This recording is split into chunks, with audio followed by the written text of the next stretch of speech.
Iya, baik. Eh, Terima kasih banyak Bapak Ibu yang sudah join kembali di Zoom meeting pada pagi hari ini. Mohon maaf sebelumnya atas kendala teknis yang ada. Ya, baik. Kita sudah kedatangan pembicara pertama kita, yaitu Pak Iwayan Susidarmawan. Halo Bapak, selamat pagi Pak. Selamat pagi, Mbak Desi. Ya, baik. Apa kabar Bapak? Alhamdulillah sehat ya. Ya, Alhamdulillah sehat ya Pak. Eh, ya, mohon izin untuk saya mulai kembali ya Pak agenda pada pagi hari ini karena tadi sebenarnya sudah dimulai seperti itu Pak. Ya, Ya, silakan. ya baik. Izinkan saya Desi Anggreni sebagai moderator pada pagi hari ini untuk membacakan CV narasumber pertama kita yaitu Pak Iwayan Bapak Iwayan Susi Darmawan. Kepada operator mungkin bisa minta tolong dibantu untuk menampilkan CV Pak Wayan.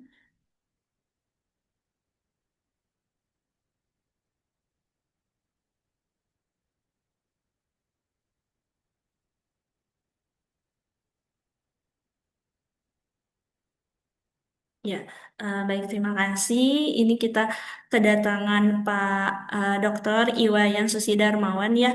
Beliau merupakan pembina utama Madya atau peneliti ahli utama di Pusat Riset Ekologi, Badan Riset dan Inovasi Inovasi Nasional atau BRIN.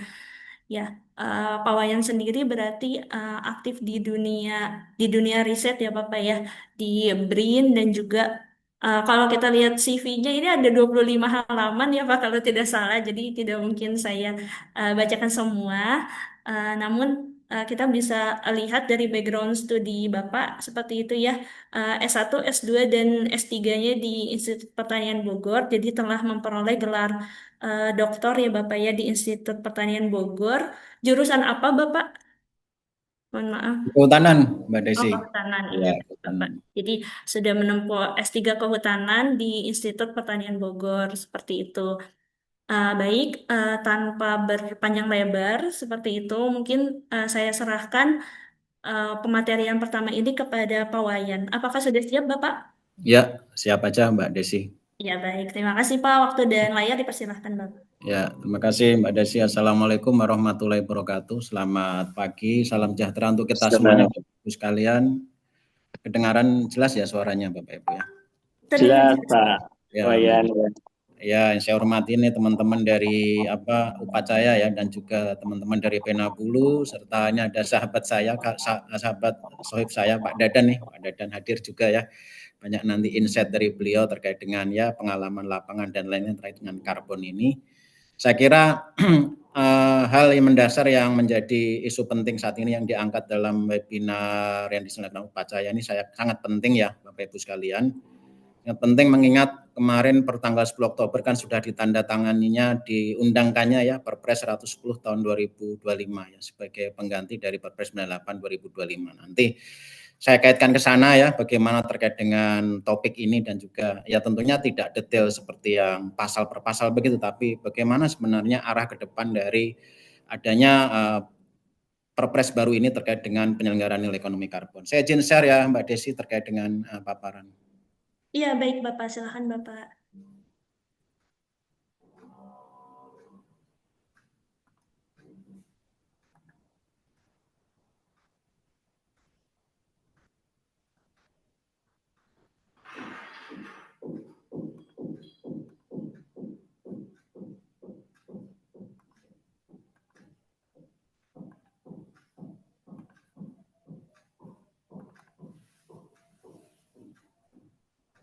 Kelihatan ya? Masih belum di slide. Oh, eh, slideshow ya. iya, belum. Masih di ini Pak, di folder Pak, terlihat di sayanya Hmm, Pak. Oke, bentar.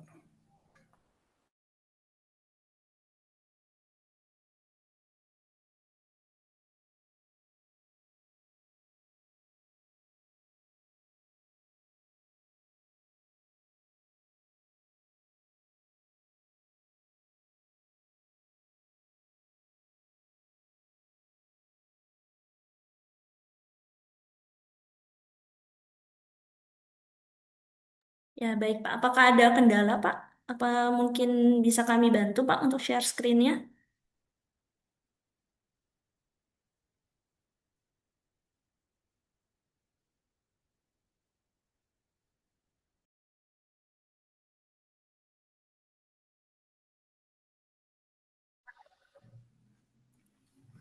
Bentar ya Bapak Ibu ya. Saya coba konekkan untuk share screen-nya. Ya, baik Bapak. Ya, sambil menunggu mungkin Bapak dan Ternyata Ibu. saya belum dijadikan co-host ya Mbak Oh, Desi ya. iya. Baik. Disable share ini. Nah, coba. Iya, baik. Mungkin dari tim bisa minta tolong dibantu. Udah Bapak sudah menjadi Ya ya. co-host Bapak. Iya, baik. Mungkin Bapak dan Ibu bisa sambil menyiapkan catatannya ya. Jadi nanti kita bisa eh, mencatat poin-poin penting dari paparan Pak Wayan dan juga bisa langsung menanyakan langsung kepada Pak Wayan jika ada hal-hal yang ingin ditanyakan.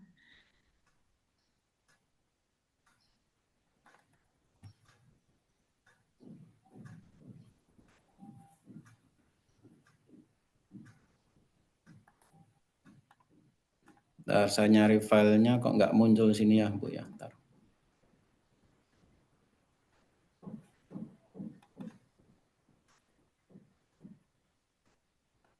Udah muncul belum?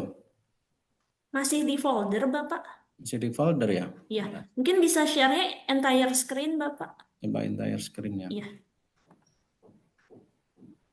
Mohon maaf ya ini Ya, baik Pak. Kalau misalnya memang mau dibantu juga bisa Bapak. screen.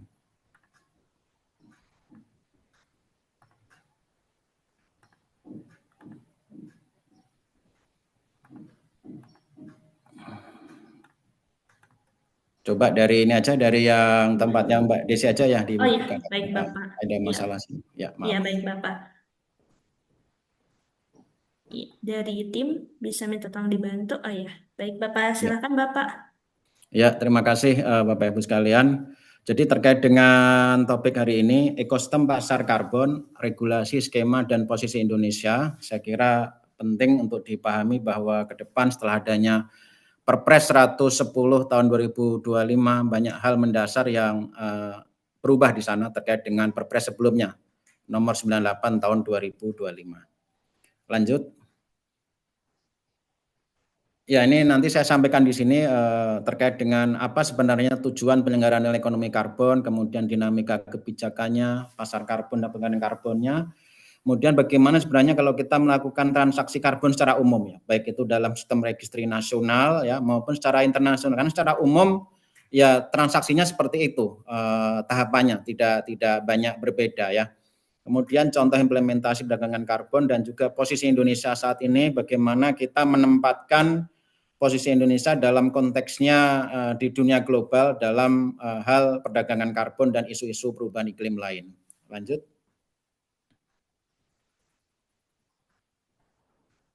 Sebagai pendahuluan kalau kita lihat bahwa perubahan iklim tentunya perlu dilakukan secara intensif dalam rangka untuk mengurangi emisi global secara signifikan ya.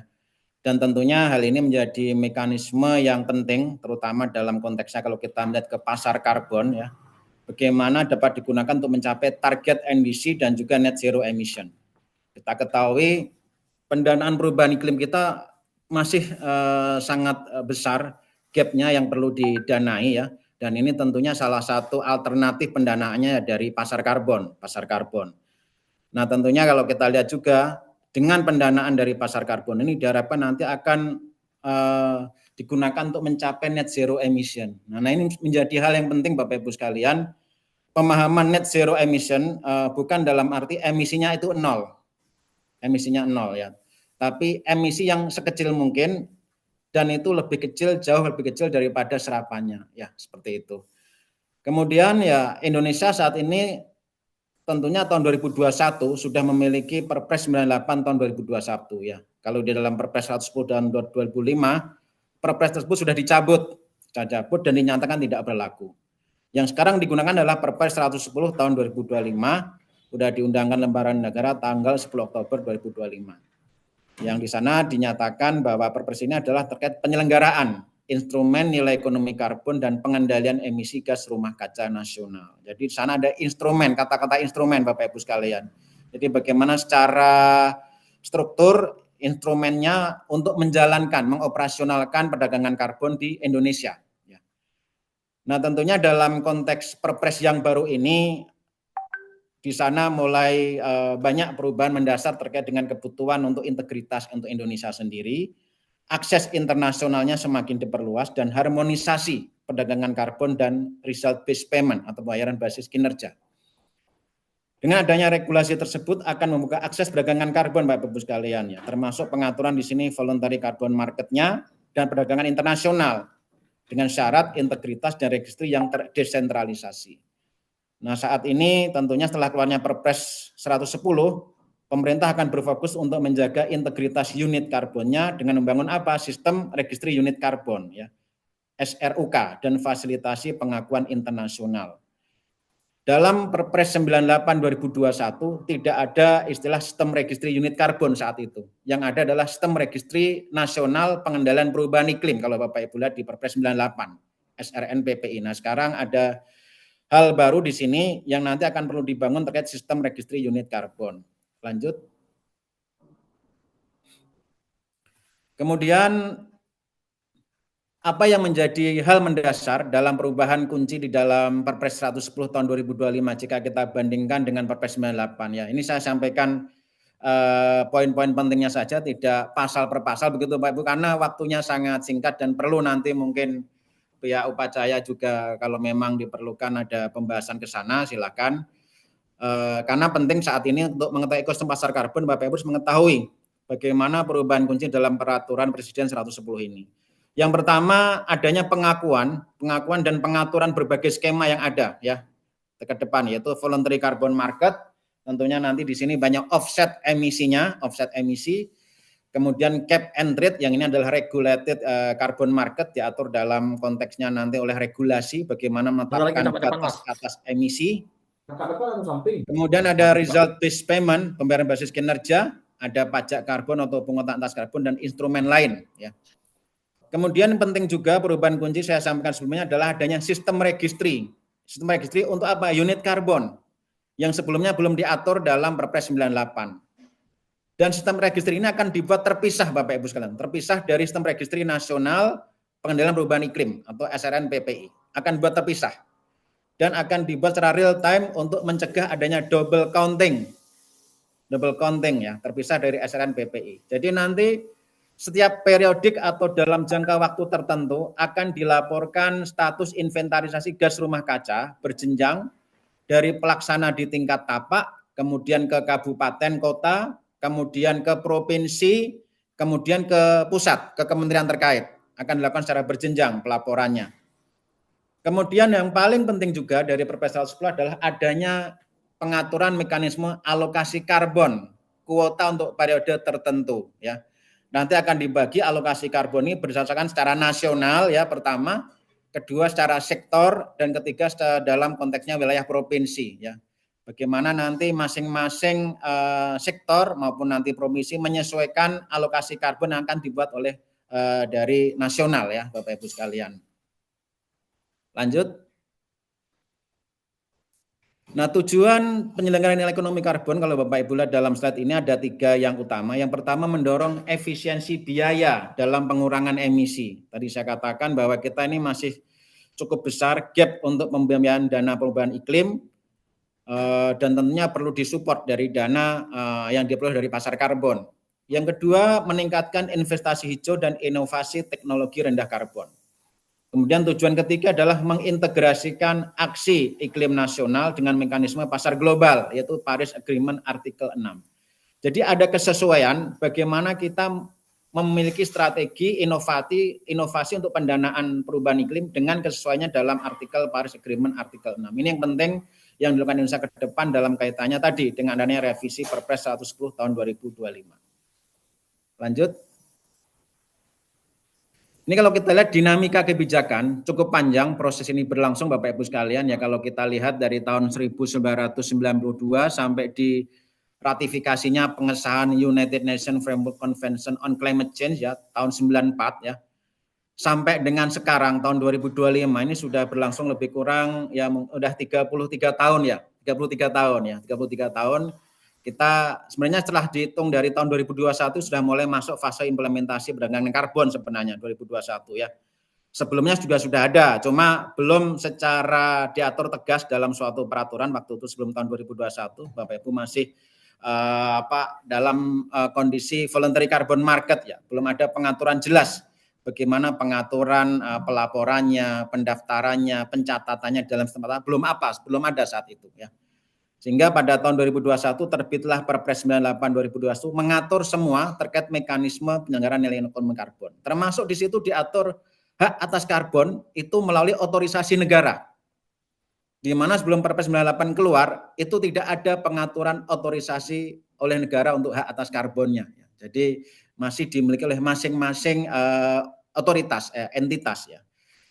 Dan juga sejak 98 Perpres 98 tahun 2021 diatur dengan tegas bahwa semua kegiatan penyelenggaraan nilai ekonomi karbon ya itu harus dicatatkan dan dilaporkan dalam Daftar Registri Nasional Pengendalian Perubahan Iklim.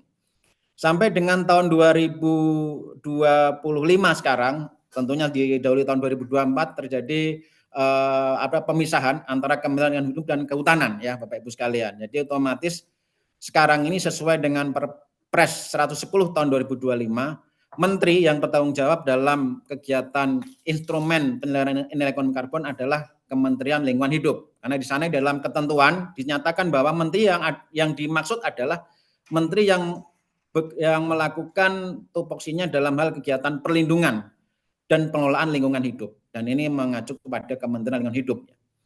Kemudian saat ini sudah berlaku Perpres 110 tahun 2025 dan juga berakhirnya Perpres 98 karena dicabut, jelas dinyatakan di sana dicabut.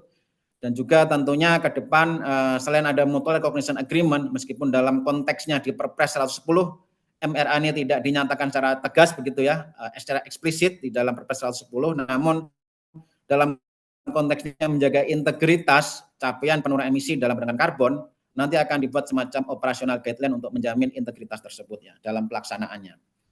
Lanjut. Nah ini tentunya dalam skema kita untuk melakukan kegiatan perdagangan karbon ya yang berlaku baik di Indonesia maupun di tingkat global Bapak Ibu sekalian, tentunya ada di sana skema terkait dengan crediting yaitu offset emisi, di offset emisi, yang kedua ada cap and trade, batas atas emisi, dan juga carbon tax seperti itu.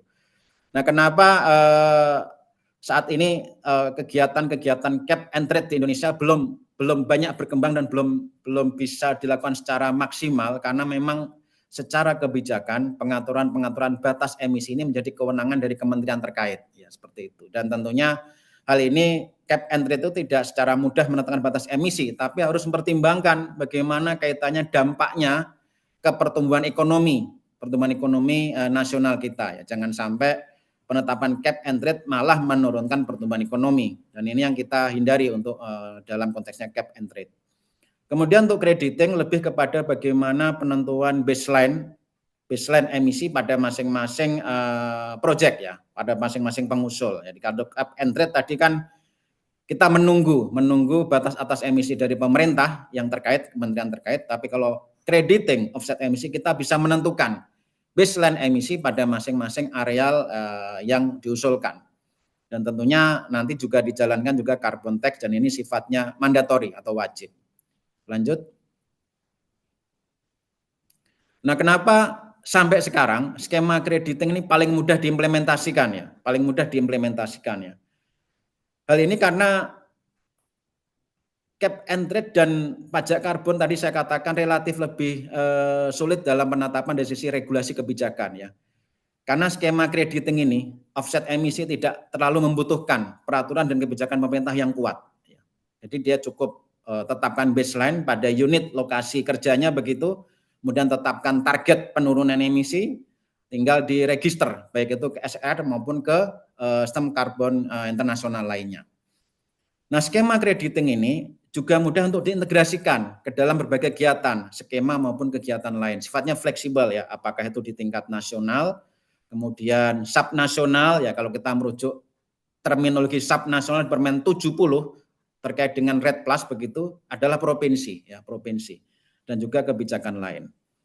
Kemudian untuk implementasinya, ya pemerintah ini bisa bertindak sebagai fasilitator, regulator maupun scheme owner-nya ya.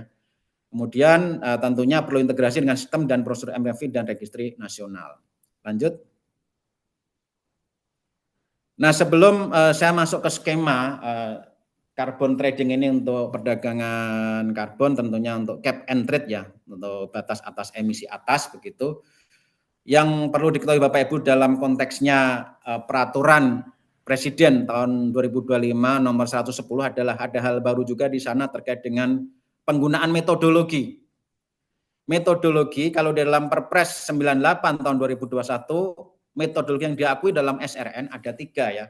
Yang pertama adalah metodologi yang ditetapkan oleh Dirjen PPI waktu itu, KLHK.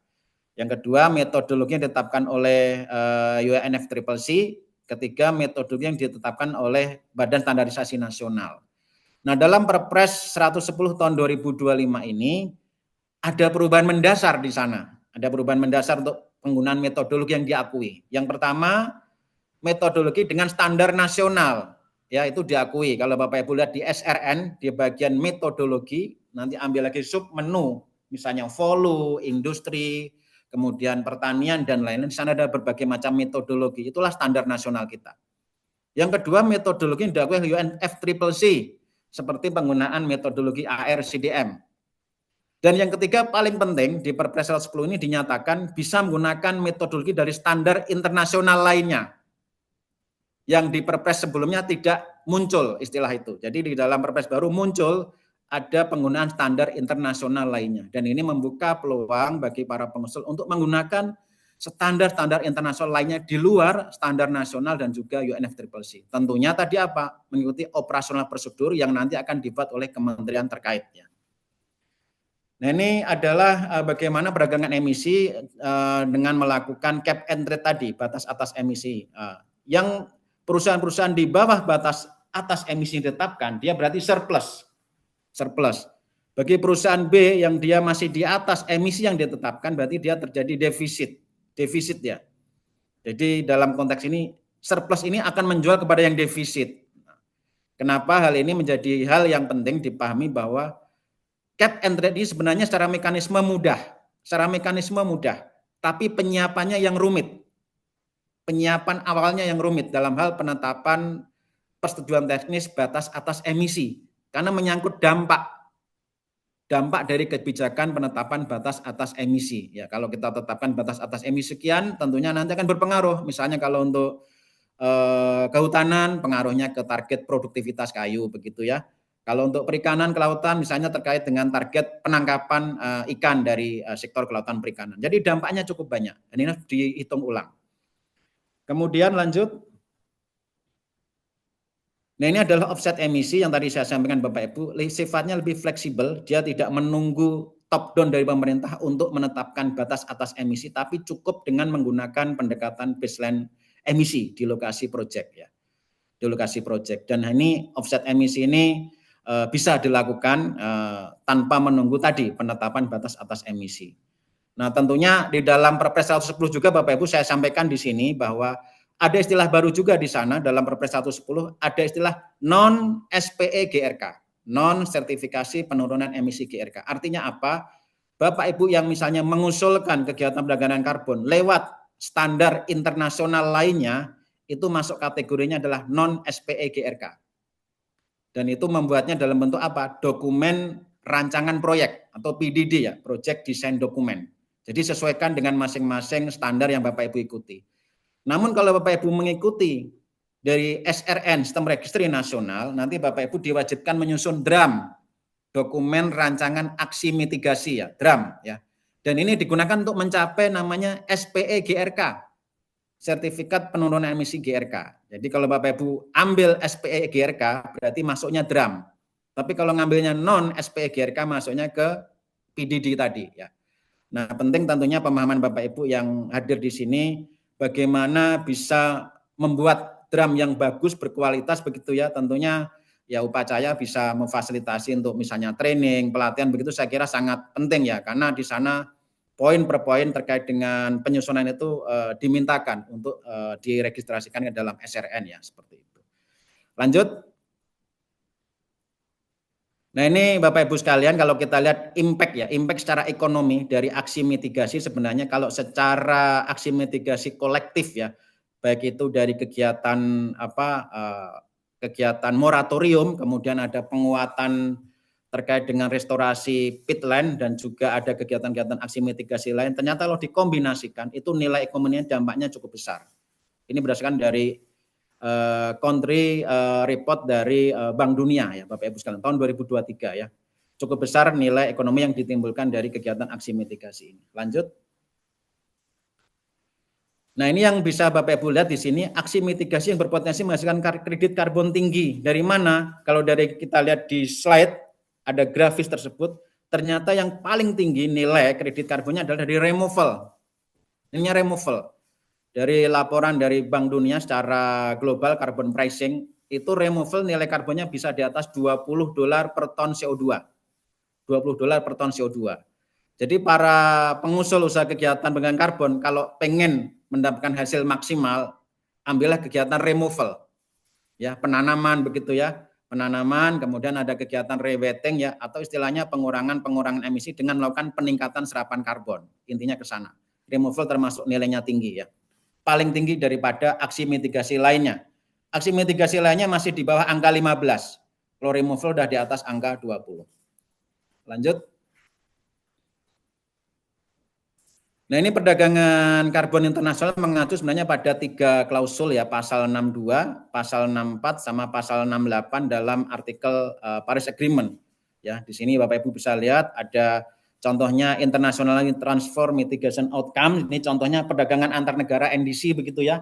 Contohnya Indonesia Singapura. Nah, Singapura kan nggak punya basis lahan yang kuat, jadi dia nanti tentunya akan bertransaksi dengan Indonesia misalnya seperti itu. Kemudian UNFCCC Mechanism, ini mirip dengan CDM, ini tentunya sudah dilakukan Indonesia Jepang. Yang ketiga yang paling penting yang banyak dilakukan teman-teman di Provinsi Sakarang ini adalah kerjasama non komersil, yaitu dengan melakukan kegiatan result based payment, yaitu pembayaran basis kinerja dengan dasar insentif. Lanjut. Ya, lanjut.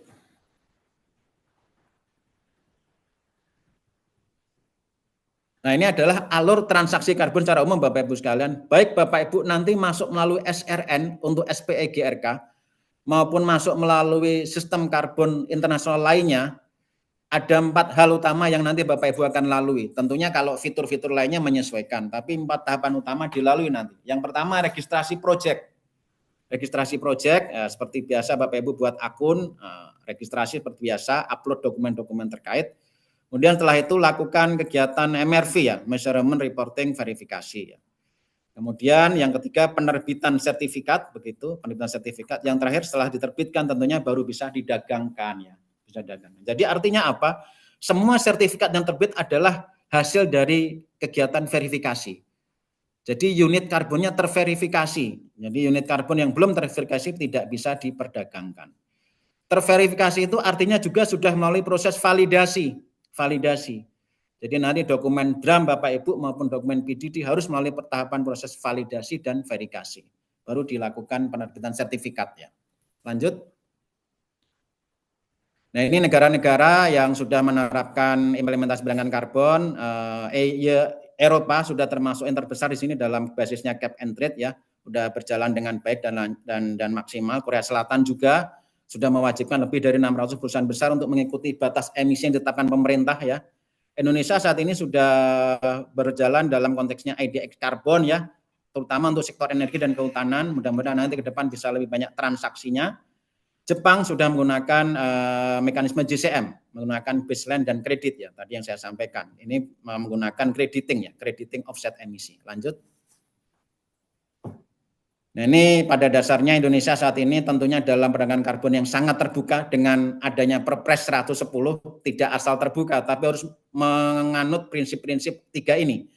Prinsip kehati-hatian ya, kemudian memegang prinsip kedaulatan negara dan keterpaduan pusat dan daerah. Ya. Tadi jelas di dalam Perpres 110 dinyatakan pelaporan inventarisasi gas rumah kaca itu berjenjang nanti. Dari tingkat paling kecil, tingkat tapak, kemudian ke kota kabupaten, ke provinsi langsung, dari provinsi langsung ke pusat. Berjenjang deh, dari tapak sampai ke nasional. Lanjut. Nah, ini kira-kira apa yang perlu dilakukan dalam konteksnya pasca keluarnya Perpres 110 tahun 2025? Perlu dilakukan percepatan implementasinya. Pertama, regulasi dan aspek teknis ya. Tentunya nanti harus banyak disusun aturan-aturan teknis turunannya Bapak Ibu sekalian. Kalau Bapak Ibu lihat di Perpres 110 itu sangat banyak, dari tiap artikel pasal itu diamanahkan untuk menyusun aturan-aturan terkait tindak lanjutnya. Cukup banyak ya. Jadi cukup banyak PR-nya untuk menyusun aturan terkait lainnya. Dukungan insentif tentunya ini sangat penting, diharapkan untuk para pelaku usaha nanti karbon ke depan, baik itu pengurangan pajak fiskalnya ya dan lain-lain untuk mendukung atmosfer bisnisnya lebih bagus. Metodologi tadi saya sebutkan sudah ada terobosan baru di sini, yaitu diakuinya standar internasional lainnya. Yang di mana Bapak Ibu bisa menekan standar internasional lainnya itu dengan catatan tadi bahwa operasional guideline-nya sudah disiapkan oleh pemerintah dan Bapak Ibu ikuti operasional guideline tersebut. Kemudian ada yang menarik juga di sini, percepatan pasar karbon domestik. Ya, ternyata potensi kita untuk karbon domestik, pasar kita adalah 8.300 triliun, Bapak Ibu sekalian ya.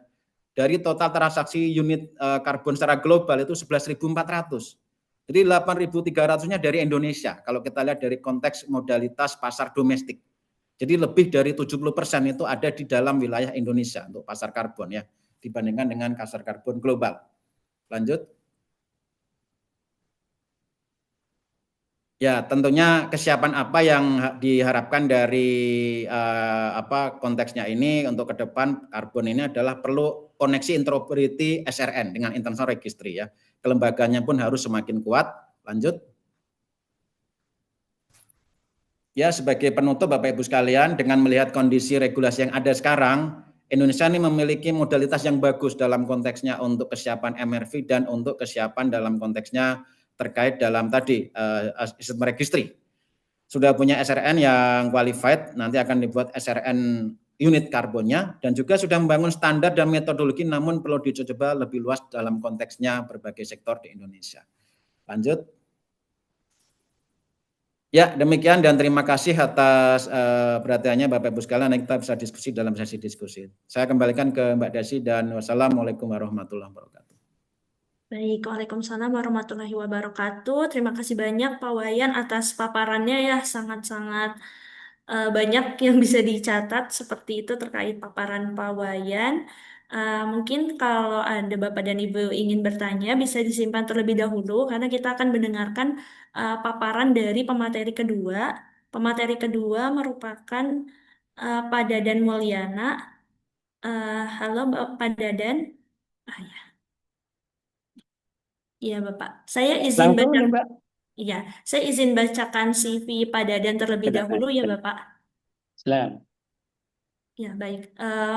Mohon izin operator untuk bantu share screen.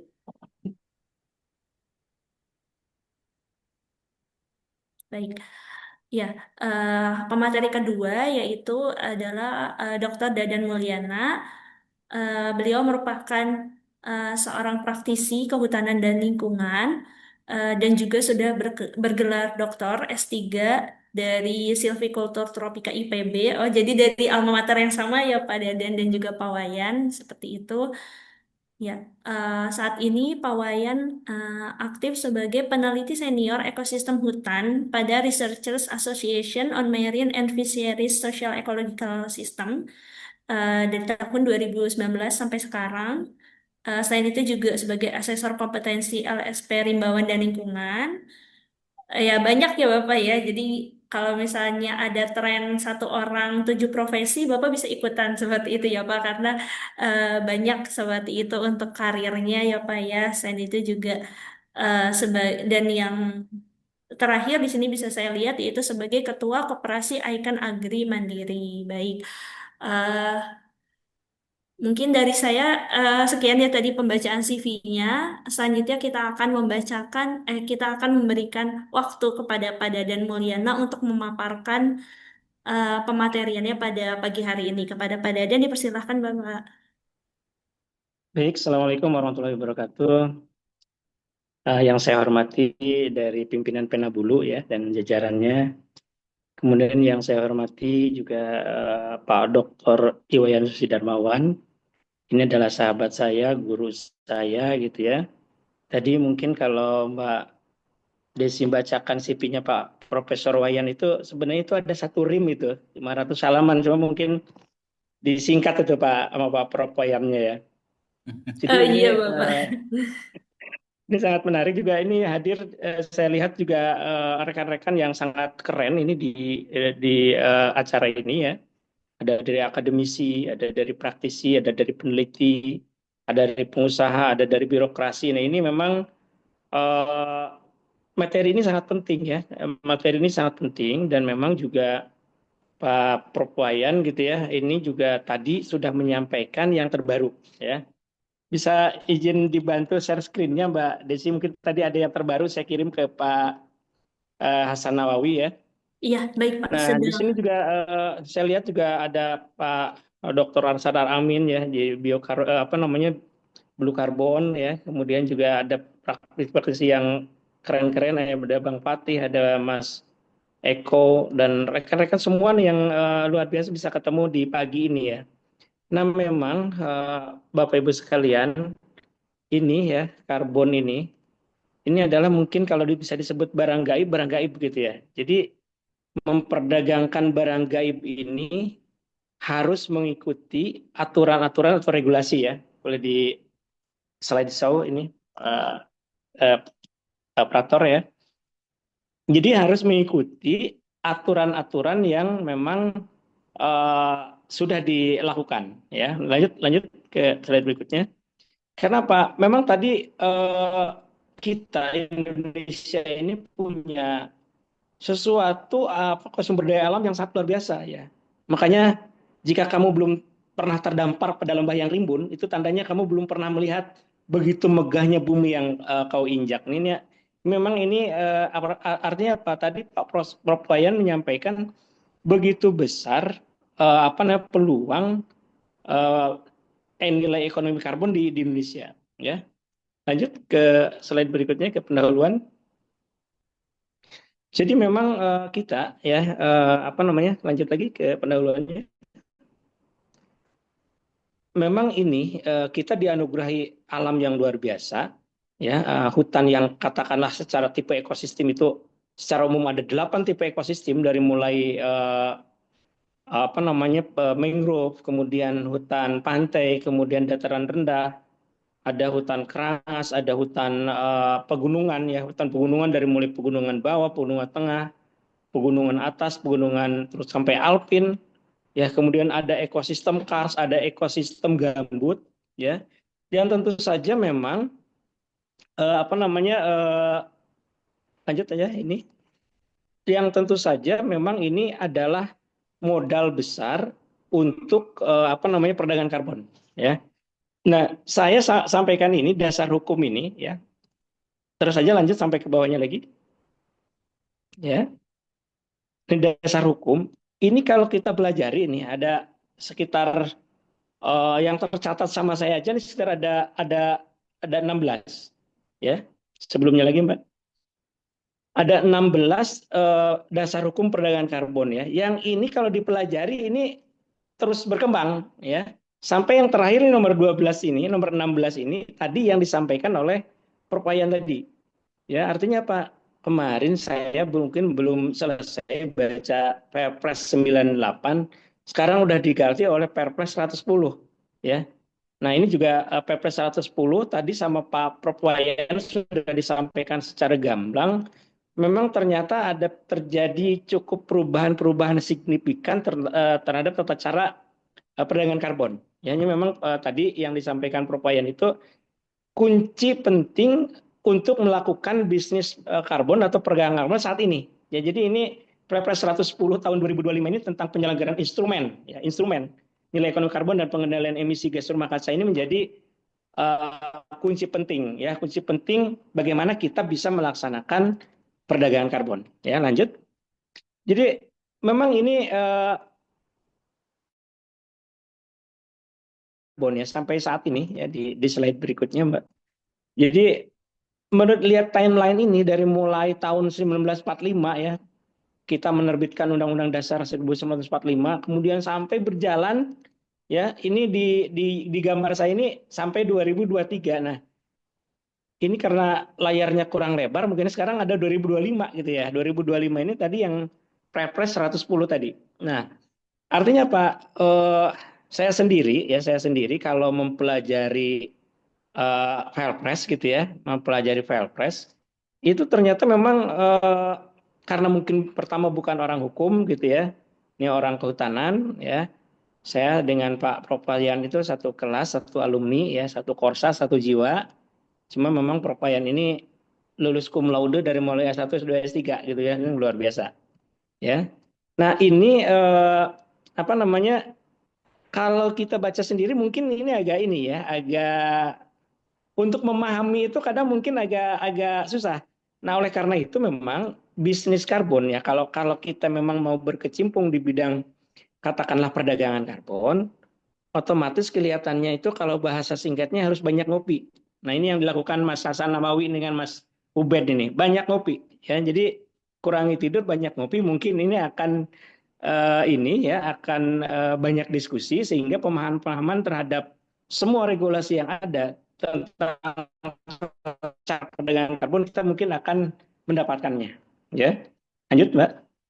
Ini ya di slide ini ya mengenai ketentuan tata cara tadi sudah dijelaskan sama Pak Propayan, tata cara yang di regulasi terbaru ya, regulasi terbaru. Nah, mungkin saya di sini kontribusi di sini bagaimana implementasi di lapangan ya, terutama di sini mungkin yang bidang saya karena saya itu orang kehutanan, jadi sektornya itu ada sektor polu ya, sektor polu. Nah, ini implementasi di bidang kehutanan ini memang cukup banyak gitu ya, bagaimana aksi mitigasi bisa dilakukan. Walaupun tadi Pak Propaya menyampaikan cari memang yang kurang lebih nilainya paling besar, ya nilainya paling besar. Seperti tadi ada penanaman ataupun yang lain, ya. Jadi kalau kita runut ini aksi mitigasi itu dari mulai pengurangan laju deforestasi lahan mineral gitu ya, pengurangan laju deforestasi lahan gambut, mangrove, kemudian juga pengurangan degradasi hutan lahan mineral. Nah, ini tentu saja ketika saya bacakan ini mungkin rekan-rekan sekalian ya, rekan-rekan sekalian harus memahami mungkin apa istilah-istilah ini. Karena ini istilah ini juga secara regulasi suka ada perubahan-perubahan. Ya, misalnya di sini ada poin E ya di kotak warna hijau itu, yang di kotak hijau ada pembangunan hutan tanaman gitu ya. Dulu kita mungkin mengenal itu ada hutan tanaman industri ya, ada ada hutan alam ya. Sekarang namanya itu menjadi PBPH ya, menjadi PBPH. Nah, ini mungkin perkembangan-perkembangan ini kadang begitu cepat ya. Apalagi mungkin ketika sekarang terjadi katakanlah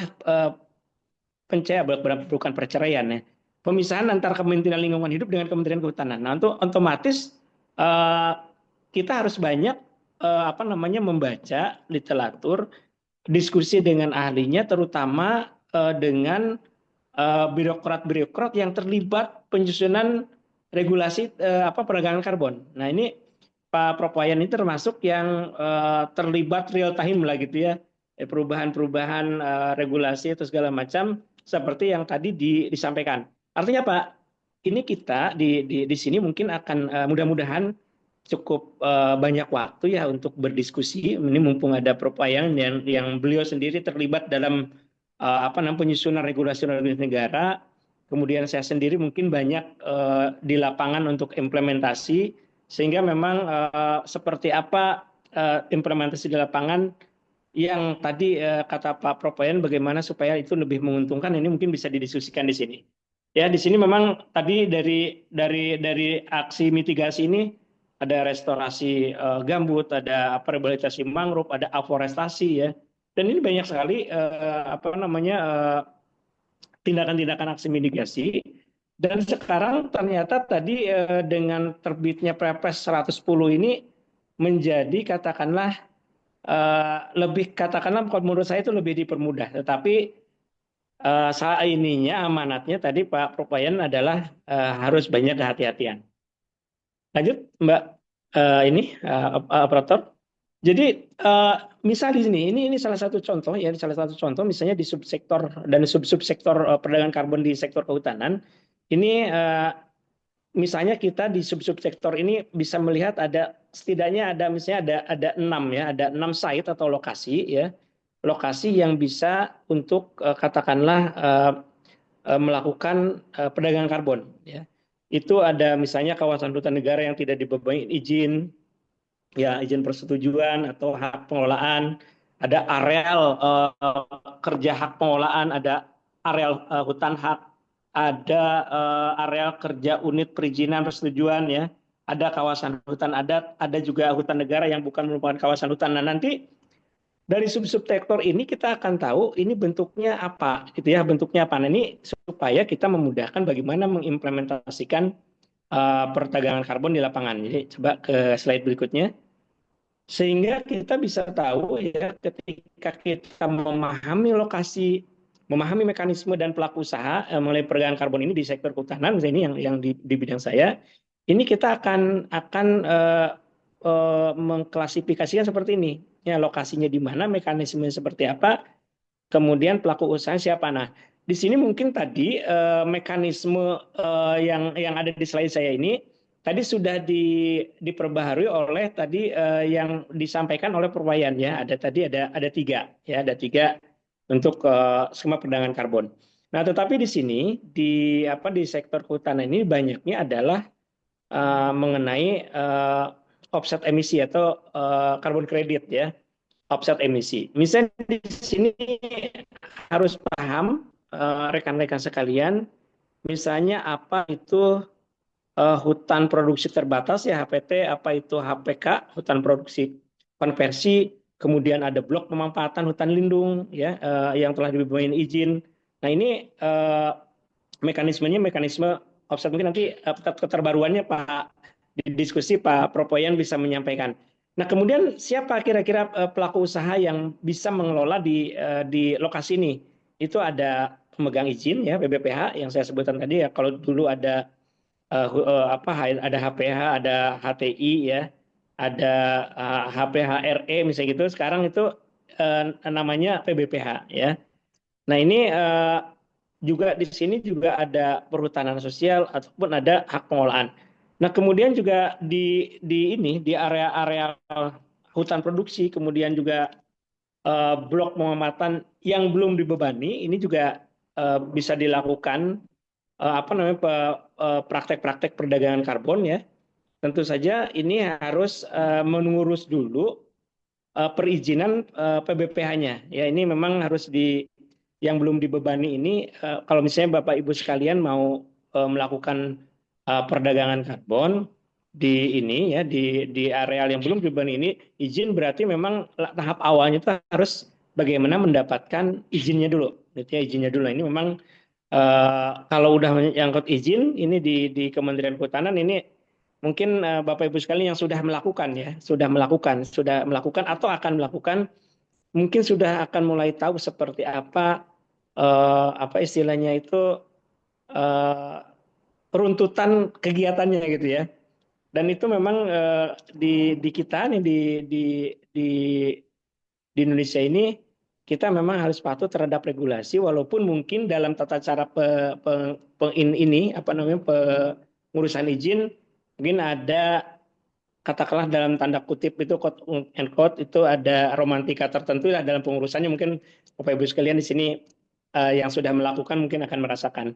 Kemudian juga ini yang apa namanya yang lokasi yang cukup menarik lagi ini adalah kawasan gambut ya. Kawasan gambut dan mangrove ini memang dipisahkan karena memang di dua ekosistem ini termasuk apa namanya nilai penyerapan emisi ini bisa tinggi. Atau sebaliknya, di dua ekosistem ini nilai pelepasan emisi itu bisa tinggi. Artinya apa? Ini peluang di dua ekosistem ini ya, di kawasan gambut dan mangrove ini apa istilahnya itu termasuk yang banyak yang ngincer gitu ya untuk melakukan perdagangan karbon di sini. Nah, ini ada yang di dalam kawasan hutan ya, ada juga yang di luar kawasan hutan. Nah, ini kenapa diklasifikasi seperti ini karena tadi nanti ada apa istilahnya itu cara pengurusan izin, cara mendapatkan izin lokasi atau izin melakukan perdagangan karbon di lokasi tersebut itu harus katakan harus legal ya, harus legal. Ya kalau di sini di dalam kawasan hutan tentu saja tadi saya sudah sampaikan bagaimana mendapatkan izin konsesi, bagaimana mendapat persetujuan pengelolaan perhutanan sosial atau punya hak pengelolaan. Nah, ini kalau di luar kawasan hutan, artinya mungkin di luar kawasan hutan bisa di APL ataupun yang lain ya. Ini harus mendapatkan persetujuan dari gubernur atau kepala daerah ya atau menteri ya. Dan kepala lembaga sesuai kewenangannya. Ini memang di kita ini katakanlah di kita ini banyak area-area yang memang Bapak Ibu sekalian kalau ingin melakukan perdagangan karbon itu betul-betul harus memahami ini lokasinya statusnya apa gitu ya lokasi ini. Jadi pemahaman lokasi ini sangat penting karena jangan sampai nanti ketika kita tidak memahami status lokasi ini kemudian apalagi melakukan suatu kegiatan tidak apa namanya di luar izinnya ya di luar izinnya. Nah itu cukup riskan terhadap katakanlah perbuatan melawan hukum. Ya, di sini juga tadi yang pertanyaan masalah ekosistem Kars. Ini Kars ini juga termasuk yang ekosistem yang unik ya, ekosistem yang unik karena ini memang Kars ini bahan induknya itu dari kapur. Ekosistemnya juga pohon-pohon yang bisa tumbuh itu juga unik gitu ya. Nah, ini kan nanti kalau kita melihat suatu tipe ekosistem tadi harus dilihat ini ada kawasan hutan atau bukan kawasan hutan. Itu dulu ininya. Ini kawasan hutan atau bukan kawasan hutan. Kalau di kawasan hutan ini sudah dibebani izin atau belum? Gitu ya. Ini kunci-kuncinya di sini nih, kunci-kuncinya ya. Nah, kemudian kalau sudah dibebani izin bentuknya apa? Gitu ya. Apakah dia PBPH atau perhutanan sosial atau mungkin hak pengelolaan lainnya ya. Nah, kemudian misal di sini ada di blok kawasan hutan lindung ya. Kemudian ada kawasan hutan konservasi ya, konservasi bisa cagar alam, bisa suaka marga satwa ya. Kemudian ada hutan hak, hutan adat ya. Kemudian hutan hak dan hutan negara yang merupakan kawasan hutan. Nah ini Bapak Ibu sekalian yang jelas pengklasifikasikan lokasi ini harus clear ketika kita mau memulai tadi kegiatan perdagangan karbon. Karena memang beberapa pengalaman yang saya tunjukkan ini modalnya juga cukup lumayan. Ya modalnya cukup lumayan. Artinya pengetahuan dasar ini pengetahuan dasar mengenai status kawasan klasifikasi lokasi itu juga akan menentukan nanti siapa dalam bentuk apa lembaga untuk sebagai pelaku usahanya. Itu mungkin Bapak Ibu sekalian.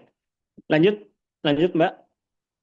Nah ini misal ini di implementasi lapangan ini ada kriteria dan persyaratan pelaku usaha perdagangan karbon sektor kehutanan ya.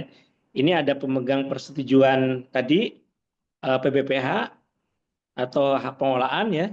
Ada mungkin masyarakat adat, ada juga pemilik hutan hak atau juga mungkin persetujuan perdagangan karbon dari menteri atau gubernur ya. Ini juga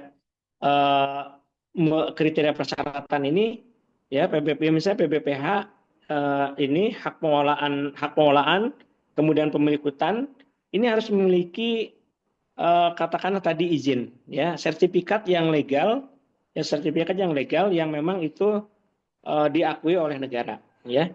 Nah kemudian kalau di perhutanan sosial mungkin itu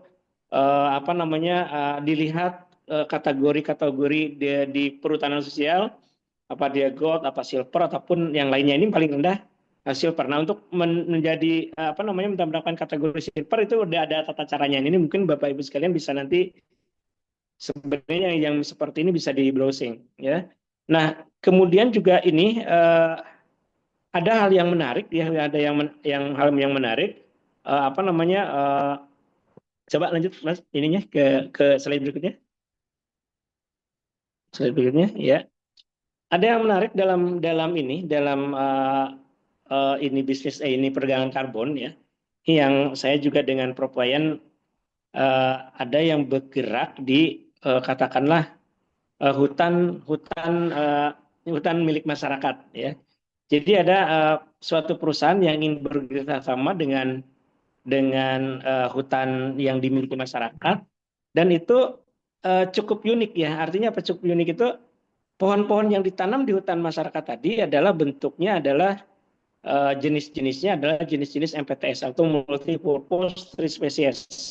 Katakanlah ada emiten ya, perusahaan emiten, kemudian beliau ingin mengenolkan emisinya ya, net zero emission, kemudian bekerja sama dengan katakanlah lembaga pengelola, kemudian lembaga pengelola ini memfasilitasi untuk bekerja sama dengan lahan masyarakat, kemudian melakukan perdagangan karbon di lahan masyarakat. Yang ditanam apa adalah pohon-pohon produktif ya, MPTS tadi.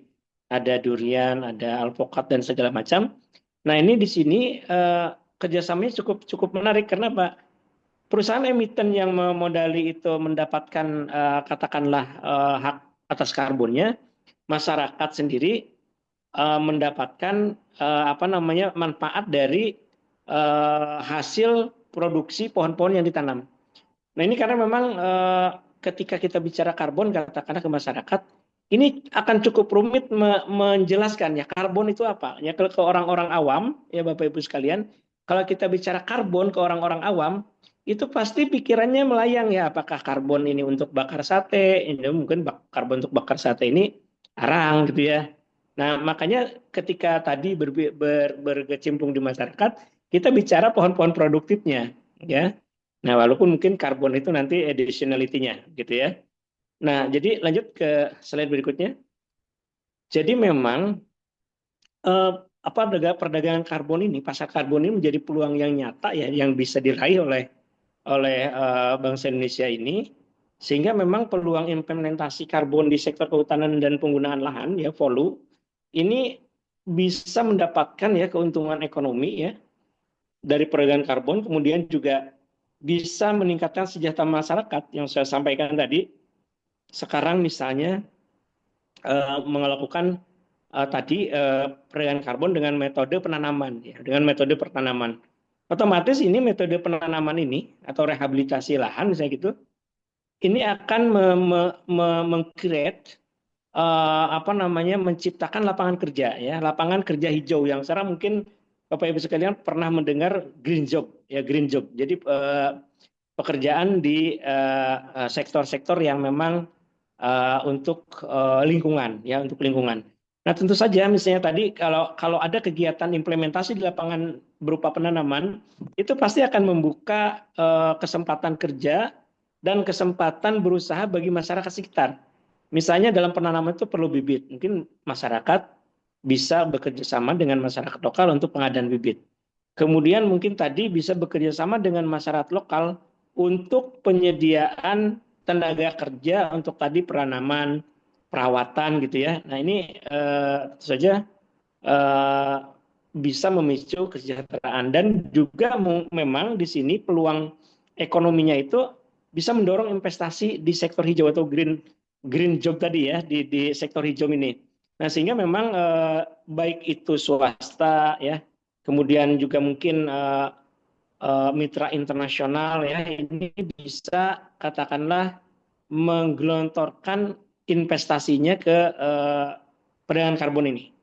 Dan saya yakin ini memang dengan melihat kondisi kehutanan yang sekarang itu banyak hutan-hutan yang harus dilakukan rehabilitasi lahan, harus dilakukan katakanlah restorasi terhadap gambut maupun mangrove. Nah tentu saja ini menjadi peluang ekonomi yang cukup bagus ya untuk bisnis perdagangan karbon. Artinya Bapak Ibu sekalian kalau tadi punya modal mungkin sebagai pemodal, atau Bapak Ibu sekalian punya yang dipunyainya adalah manajemennya, mungkin bisa dari investor untuk melakukan perdagangan karbon ini ya. Lanjut Mas ke berikutnya. Sehingga memang tadi kita ya dalam melaksanakan ini otomatis juga mungkin perkembangan teknologi ya, inovasi teknologi ini juga diperlukan ya. Jadi memang bagaimana cara pemantauan emisi yang akurat ya, bagaimana cara membuat laporan capaian hasil ini ya, capaian mitigasi ya.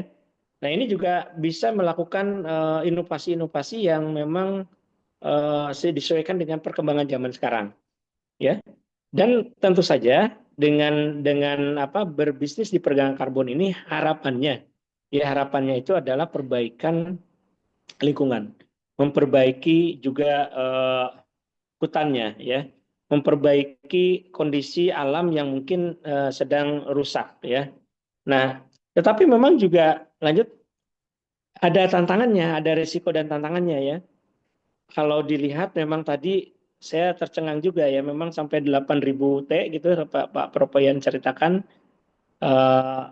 Nah ini tentu saja pendanaan ini cukup besar ya untuk implementasi perdagangan karbon. Artinya apa? Kalau kita memang betul-betul mau bisnis di sini di apa perdagangan karbon ini untuk memulai usaha lebih baik tahapan-tahapan untuk berusaha ya misalnya melakukan studi kelayakan dulu itu dilakukan. Ya, mungkin kalau kita di dua bisnis itu ada pra studi kelayakan, ada studi kelayakan, kemudian baru ada perencanaan bisnis, kemudian juga mungkin tadi baru ada apa istilahnya itu pelaksanaannya. Nah, ini menjadi penting ya, menjadi penting kelayakan ini karena mengingat tadi tantangannya ini memerlukan modal yang cukup besar, ya modal yang cukup besar. Nah, kemudian juga tadi ya tantangan yang cukup besar di bidang regulasi tadi kita melihat dengan jelas ya apa yang disampaikan Prof. Wayan tadi mengenai Perpres saja itu Perpres 98 tidak diberlakukan lagi dan diganti dengan Perpres 110. Nah, tentu saja ini ya tantangan tersendiri. Mungkin rekan-rekan ada yang sudah melakukan bisnis karbon dan mendasarkan pada PP 98. Kemudian sekarang harus mengikuti Perpres terbaru ya yang 110. Tapi saya melihat dari tadi pemaparan yang Propoyan sampaikan itu ternyata mungkin sekarang itu katakanlah dalam tanda kutip ya itu dipermudah ya. Secara metodologi pun tadi kelihatannya ada dipermudah. Kalau dulu Perpres 98 skema-skema metode luar negeri seperti Vera itu nggak bisa diimplementasikan di Indonesia karena harus menggunakan sistem registrasi nasional ya. Nah, sekarang dengan sistem registrasi unit karbon ya, ini menjadi dan real time ya. Ini menjadi katakanlah justru secara regulasi pemerintah kita menjadi melonggarkan ya dalam tanda kutip melonggarkan penyelenggaraan pelaksanaan ekonomi karbon ini. Nah, tentu saja ini menurut saya ini tadi yang disampaikan Prof. Wayan itu hal yang membahagiakan bagi bagi kita yang memang mau bergelut di perdagangan karbon ini ya. Lanjut Mas. Berikutnya ya. Berikutnya lagi ya. Nah, ini mungkin di penutup saya ini masih nanti mudah-mudahan nanti masih ada waktu 30 menit ya untuk berdiskusi secara mendalam mumpung ada Prof. Wayan yang peneliti dan pelaku yang terlibat dalam tadi penyusunan regulasi di negara ini. Nah, yang jelas sih di penutup saya ini implementasi pasar karbon di lapangan ini memang sangat juga mempunyai manfaat yang cukup baik ya untuk Indonesia. Bagaimana kita memenuhi NDC kita, kemudian juga menurunkan emisi karbon, kemudian juga tadi menciptakan harga yang efisien untuk emisi karbon dan mendorong perusahaan ya atau siapapun pihak stakeholder untuk berinvestasi pada teknologi hijau. Ya, jadi ini adalah peluang lapangan pekerjaan, kemudian juga peluang berbisnis yang cukup lumayan ya. Dan tentu saja tadi saya sampaikan bisnis-bisnis ini memang harus dilakukan mengikuti regulasi yang ada dan tata cara yang sudah negara lakukan. Sehingga tadi jangan sampai kita berinvestasi sia-sia gitu ya. Jadi ini investasi besar di karbon ini tentu saja Bapak Ibu sekalian harus kita pengetahuan, pemahaman terhadap regulasi, pemahaman terhadap tata cara memang harus kita kuasai. Bisa dengan membaca, bisa dengan seperti ini mengikuti webinar, bisa juga berdiskusi langsung dengan ahli-ahlinya. Nah, ini mungkin juga Bapak Ibu sekalian banyak sekali memang di Indonesia ahli-ahli karbon yang sangat mumpuni dan itu diakui kepakarannya oleh internasional ya termasuk Propoyan ini sehingga memang ini saat ini adalah mungkin kesempatan yang cukup baik untuk Bapak Ibu sekalian berdiskusi ya dan mungkin saya juga istilahnya itu bagaimana mengikuti perkembangan-perkembangan yang ada ya. Jadi rekan-rekan sekalian mungkin tadi kalau disampaikan Perpres 110 itu yang 2025 mungkin bisa di-download ya. Atau mungkin rekan-rekan dari Penabulu kalau ada sudah punya itu regulasinya bisa di-share ya di sini di sini.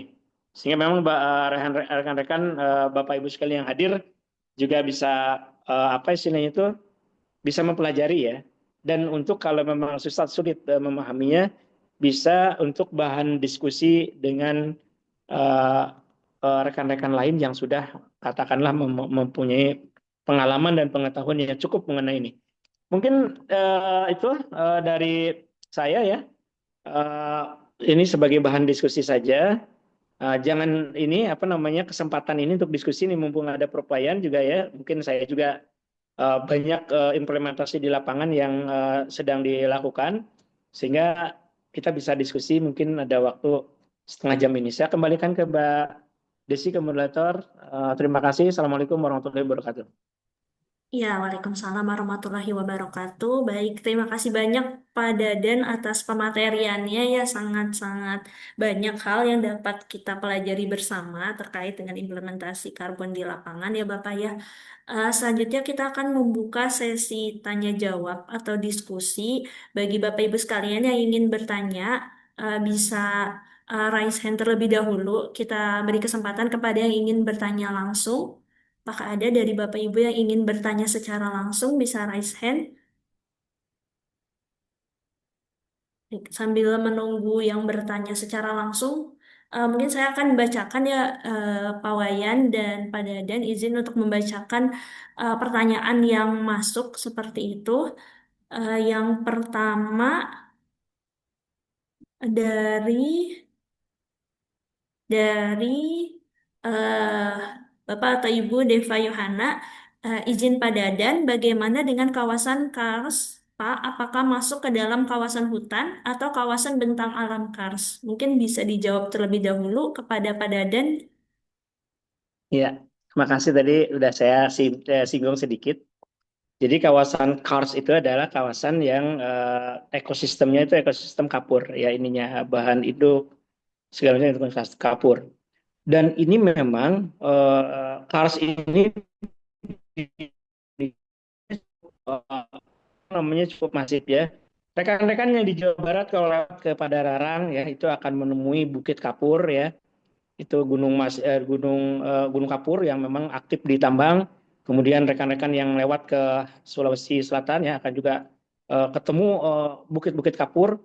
Kemudian rekan-rekan yang di Papua di Raja Ampat ya itu akan juga ketemu juga bukit-bukit kapur yang itu katakanlah saat ini ekosistem Kars ini ada yang nambang untuk bahan semen, kemudian juga ada yang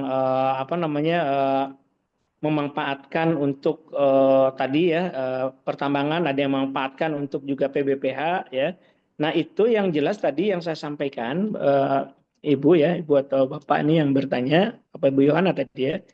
Jadi lihat status kawasan pertama itu masuk kawasan hutan atau luar kawasan hutan karena memang Kars itu ada yang di kawasan hutan, ada yang di luar kawasan hutan. Yang di kawasan hutan dia apa? Dia hutan konservasi ya atau hutan lindung atau hutan produksi ya. Nah, ini juga pengklasifikasian tadi ya. Kawasan hutan atau non kawasan hutan. Kalau kawasan hutan dia statusnya apa? Ya, apa tadi dibebani izin atau enggak gitu ya? Ada izinnya atau enggak? ada izin konsesinya atau tidak. Itu betul-betul suatu lahan itu ditelusuri. Nah, baru kita bisa melanjutkan ke seperti apa metode-metode yang memang tepat dilakukan di KARS tadi. Jadi kalau kualifikasi yang ada sekarang tuh itu masuknya tanah mineral aja itu ekosistem KARS itu. Ya nyebutnya tanah mineral padahal itu memang juga tanah terestrial lah, tanah darat gitu ya, hutan darat lah gitu ya, ekosistem darat lah gitu ya. Nah, tentu saja memang ini ya apa namanya pemahaman tipe ekosistem itu nanti akan berimplikasi pada metode apa yang akan dilakukan pada implementasi penurunan emisinya. Gini tuh Mbak Desi. Dia Pak Propo yang bisa bantu kalau ini. Kalau kurang. Ya, baik. Terima kasih Pak Wayan atas jawabannya. Di sini sudah ada yang ingin bertanya secara langsung ya. Mungkin dari Bapak Petrus Erpong. Dipersilahkan Bapak. Petrus Erpong ini. Habis itu kita lah.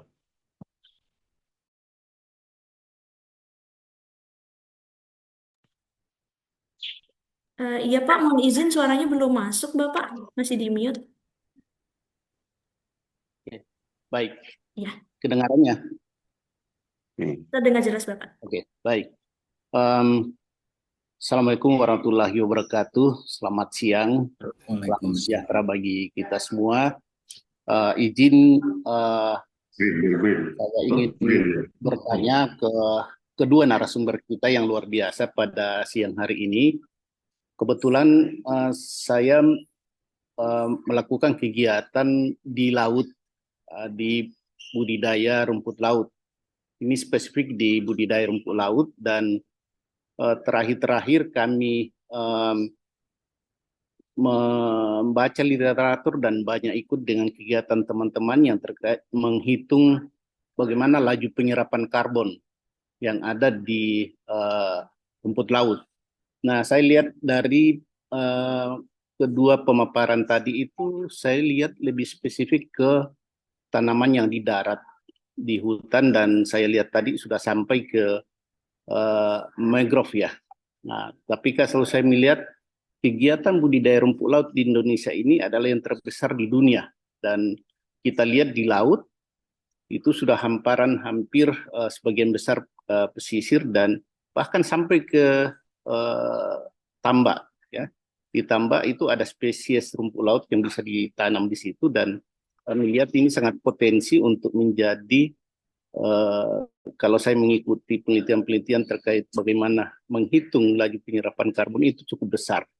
Nah, pertanyaan saya, apakah dari presentasi ini yang tadi keduanya itu memang spesifik untuk yang di terestrial, yang di hutan, atau itu sudah mengcover semuanya, tetapi saya belum melihat itu sampai ke rumput laut yang ada di laut. Mungkin itu Pak penjelasan awal. Terus terang saya sangat tertarik dengan ini karena kegiatan ini sudah juga sepanjang pesisir di Indonesia ini sangat besar potensinya. Nah, mungkin kalau dikaitkan ke karbon kredit, saya kira ini peluang yang sangat besar kalau ini mudah-mudahan ada memang grup lain atau kelompok lain yang membidangi masalah ini, gitu Pak.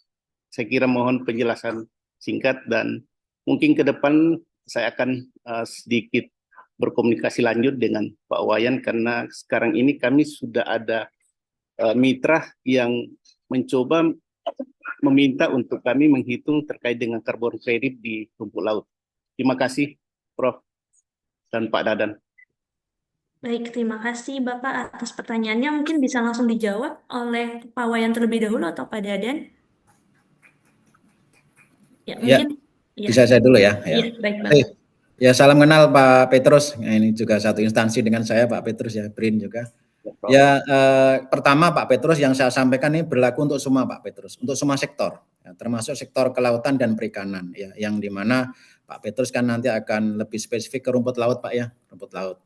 Ya, sektor kelautan perikanan cukup besar potensinya juga. Selain rumput laut ada juga terumbu karang, Ada juga apa namanya fitoplankton Pak ya, segala macam alga, ada lagi mangrove-nya juga yang irisannya dengan kehutanan Pak, mangrove ya. Irisannya dengan kehutanan ya. Nah, tadi yang menarik yang saya sampaikan salah satu contoh nama berlaku umum ini Pak adalah contohnya pada aspek pilihan aksi mitigasi Pak yang menguntungkan dengan harga nilai kredit karbon yang paling tinggi mungkin ya. Itu adalah dari removal Pak, dari removal. Nah, removal di sini dalam arti tidak hanya removal di darat saja, tapi juga kegiatan removal penanaman di areal sektor kelautan ya. Bisa di mangrove-nya, bisa penanaman rumput lautnya atau lamun gitu Pak ya. Atau misalnya transplantasi misalnya untuk terumbu karangnya dan lain-lain. Yang sifatnya dia menambah Pak. Menambah simpanan serapan karbon itu bisa untuk removal. Jadi berlaku umum Pak Petrus ya. Dan rumput laut ini sangat menarik. Kenapa? Karena rumput laut kan tentunya ada dua, mungkin nanti saya mohon koreksi kalau salah Pak Petrus. Ada rumput laut yang sifatnya alami Pak ya, mungkin ya. Sifatnya alami, tumbuh alami. Ada rumput laut yang sifatnya ditanam begitu ya. Nah, tergantung nanti dari sisi penghitungan kredit karbonnya Pak Petrus kalau mau akan lakukan gitu, apakah di situ akan dilakukan kegiatan pemanenan begitu kan, pemanenan Pak ya. Berarti kan di sini penting untuk mendefinisikan baseline-nya Pak, baseline rumput laut itu ya. Baseline rumput laut saat ditanam berapa simpanan karbonnya, kemudian saat dipanen berapa yang hilang begitu Pak ya. Jadi dua-duanya dihitung Pak, diagregat antara yang hilang sama yang ditanam. Jadi itulah baseline-nya dari rumput laut begitu Pak ya. Saya kira menarik kredit karbon rumput laut dan tadi saya jelaskan kembali, tegaskan kembali. Ini sifatnya umum Pak Petrus. Demikian Pak Petrus, bisa diskusi nanti kita lebih lanjut ya. Terima kasih Pak. Ya, sami-sami Pak. Ya, baik. Ini Iya, dari Pak Dadan ada tambahan, Bapak? iya cukup menarik ini. Emang yang saya selalu menikmati kalau Prof. Wayan menjelaskan ya. Ini sahabat sekelas ini luar biasa ini. Ini Pak Petrus ini tentu saja ini kalau kita bicara ekosistem pesisir, ya ekosistem pesisir itu isinya adalah terumbu karang, padang lamun, ya atau seagrass, kemudian mangrove. Ya, ada 3 komponen utama. Ya. Cuma sampai perkembangan mungkin ini Pak, di sini ada Pak Arsad Ar-Amin yang juga banyak bergelut di blue carbon. Nah kita itu menyebutnya tadi ada penyerapan emisi di wilayah pesisir yang kita istilahkan blue carbon ya. Ini udah mulai populer ya di KKP di mana blue carbon. Nah tapi blue carbon ini memang katakanlah yang saat ini masih dilakukan untuk perdagangan itu adalah di ekosistem mangrove dan di lamun ya. Nah, lamun ini juga mungkin rekan-rekan masih peneliti-peneliti lamun ya, ahli yang melamun ya, ahli lamun lah maksud gitu. Itu juga sedang mengembangkan banyak metode seperti apa menghitung penyerapan emisi dari ekosistem lamun ya. Nah, yang terumbu karang belum. Nah, termasuk mungkin yang disampaikan Pak Petrus ini cukup menarik tadi kalau tadi menurut Prof. Wayan itu mengenai removal ya. Yang penting Pak Petrus bagaimana apakah bisa menghitung seperti yang Prof. Wayan sampaikan? Apakah bisa menghitung baseline-nya pertama ya? Karena baseline ini adalah acuan standar. Kita kalau tidak ada baseline, kita tidak bisa menghitung berapa capaian kita ya. Ini tantangannya satu tuh Pak Petrus, baseline-nya bisa dihitung nggak? Ya tentu saja ahli-ahli rumput laut seperti Pak Petrus ini mungkin bisa mengembangkan instrumen ataupun metode-metode yang tadi bagaimana baseline di rumput laut ini. Karena rumput laut ini kan termasuknya kalau nggak makro alga dia adalah mungkin ini makro alga ya. Kalau kadang dikategorikan berdasarkan pigmen ya, ada yang merah, ada yang coklat, ada yang hijau gitu ya. Ini ahlinya Pak Petrus. Ya, nah yang penting tadi pertama Pak Petrus bisa menghitung baseline, yang kedua bisa seperti apa menghitung atau menentukan capaian penurunan emisinya. Nah baru mungkin itu akan bisa klaim. Artinya apa? Ini kalau dikembangkan ini Pak Petrus mungkin akan mempunyai metode baru. Kita akan mempunyai metode baru seperti apa perdagangan karbon atau seperti apa penghitungan penurunan emisi ya di rumput laut ini. Nah ini cukup menarik nih, mudah-mudahan Pak Petrus konsen juga nih nanti penelitiannya sampai sana. Ya mungkin itu aja Pak dari saya. Siap. Terima kasih Pak Dadan. Terima kasih Pak. Ya, baik, terima kasih. Semoga sudah terjawab ya, Pak Petrus. Kita lanjutkan ke penanya selanjutnya, yaitu di sini ada Waim Pekat. Kepada Bapak atau Ibu dipersilahkan. Ya, terima kasih Bu. Waklim ya, Waklim dari Yayasan Pekat, Sumatera Utara. Nah, ya, mohon maaf Pak. Ya, Iya, mohon maaf tadi salah menyebutkan nama. Iya, kepada Bapak nggak apa-apa. dipersilahkan. Biasa biar makin kenal. Jadi kami dari Sumatera Utara yang banyak di beberapa kabupatennya itu adalah katakan monoculture. Ada budidaya masyarakat di sini kelapa sawit. Kemudian ada karet. Yang mau kita tanya sebetulnya adalah bagaimana menghitung untuk kedua komoditas ini dalam perdagangan karbon. Adakah atau tidak? Kemudian kita mintakan sebetulnya kepada bapak-bapak senior, para peneliti dan lain-lain. Kami ini dari pendamping petani ini nggak ngerti ngitung-ngitung bagaimana emisi segala macam CO2. Ya kalau bisa memang ya dengan kerelaan lah ya, voluntary. Adalah tim-tim yang bisa sosialisasi untuk petani terhadap itu dan kami menunggunya di Sumatera Utara. Maklumlah Bu, harga karet sudah puluhan tahun jatuh. Kalau memang itu bisa merupakan skema kredit karbon kan ini akan senang sekali petani karet yang selama ini ya sangat kasihan dan nggak ada kebijakan pemerintah untuk bisa meriset supaya karet ini naik kembali menjadi komoditas yang memang unggulan lah untuk produk lainnya gitu. Sementara kalau di Palembang itu sudah bisa dijadikan aspal begitu-begitu ya, aspal sintetis atas kebijakan lokalnya gitu. Tapi dari pemerintah pusat kan hampir tidak melihat ini petani karet Sumatera Utara ini jatuh sehingga harus merubah semua ke sawit. Tapi inti pertanyaan kita adalah itu tadi bagaimana skema kredit karbon atau perdagangan karbon di pohon tanaman karet rambung ya atau HPA dan kelapa sawit. Terima kasih Bu. Ya, baik, terima kasih atas pertanyaannya. Mungkin bisa langsung dijawab kepada Pak Wayan atau Pak Dadan yang ingin menjawab terlebih dahulu. Pak Wayan dulu. Oh iya, boleh Pak Wayan ya. Ya, terima kasih Waklim. Memang tugas sosialisasi tentang isu perubahan iklim sampai ke tingkat tapak gitu memang memerlukan semacam kerjasama semua pihak ya. Tidak hanya dari aspek pemerintah tapi juga teman-teman dari Penabulu atau Upacaya. Saya kira ini menjadi hal yang paling penting ya sebagai mitra untuk sosialisasi kerjasama dengan teman-teman daerah. Dan membahasakan perdagangan karbon ini kalau kata Pak Dadan itu memang agak susah ya untuk teman-teman di lapangan. Jangan sampai kita berpikiran kalau kita dagang karbon pasti untung besar begitu ya. Jadi yang perlu Bapak Ibu pahami di sini adalah perdagangan karbon ataupun namanya bisnis karbon itu adalah peluang, pilihan ya, peluang dan bukan kewajiban ya. Kalau secara ekonomis memang Bapak Ibu menguntungkan dari sisi karet ya udah fokus bisnis karet misalnya ya. Jangan sampai misalnya dagang karbon nanti malah pertumbuhan bisnis karetnya turun begitu kan. Nah, itu yang dicegah ya. Tapi penting gini Pak Waklim ya, Waklim. Kalau Bapak ingin mengikuti nanti mengetahui terkait perdagangan karbon kaitannya ke karet, yang paling gampang adalah Bapak harus bisa membuktikan kalau misalnya mau ke bisnis karbon nanti itu menguntungkan dari sisi finansial dan juga menguntungkan dari sisi lingkungan ya. Finansial artinya adalah jika Bapak ikut dalam perdagangan karbon itu menguntungkan begitu Pak. Menguntungkan ya kalau kata perusahaan swasta teman-teman itu minimal 30% lah untungnya katanya. Kalau dari beberapa yang saya tanya.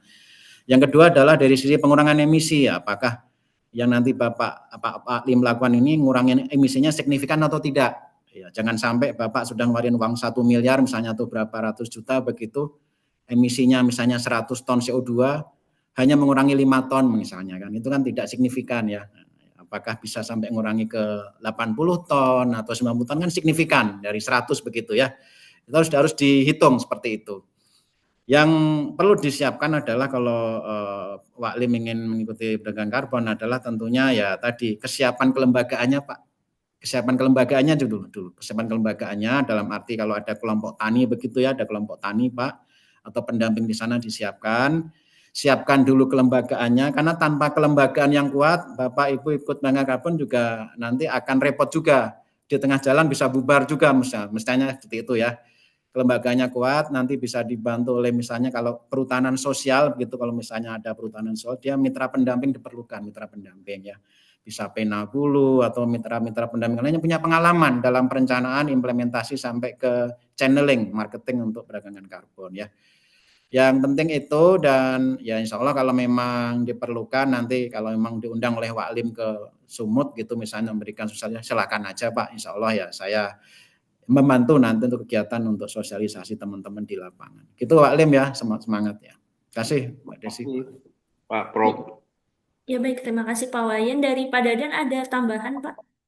Sebenarnya udah sangat cukup ya, tapi memang tadi Waklim ini memang ke penyuluh ya, ujung tombaknya di lapangan. Memang apapun yang disampaikan katakanlah ke masyarakat ini harus benar-benar yang memang tadi hal-hal yang sesuai dengan regulasi, sesuai dengan aturan negara gitu ya. Sehingga kemudian juga tadi aspek-aspek setelah comply terhadap aturan itu bagaimana bisnis karbon yang akan kita lakukan ini apakah tadi ada keuntungannya atau seperti apa? Jangan sampai tadi modalnya besar, hasilnya sedikit.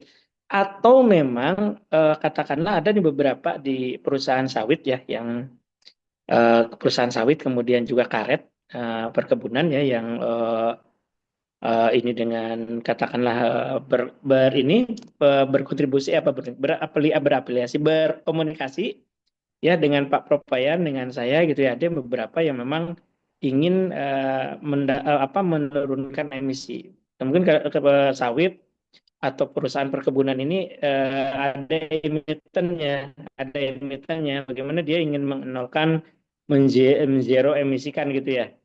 Nah mungkin bisa jadi nggak sampai sertifikat untuk diperjualbelikan, bisa jadi dapat sertifikat pengakuan saja gitu ya bahwa menurunkan emisi ini mudah dilakukan. Artinya apa? Bahasa kerennya mungkin bukan pencitraan ya, tetapi perusahaan ini, emiten ini memang sudah mempunyai upaya yang bisa diapresiasi oleh negara bahwa sudah menurunkan emisi. Tapi kalau tadi memang secara hitungan, tadi saya bilang kalau memulai bisnis ini untuk mengetahui apakah akan untung atau tidak itu ya di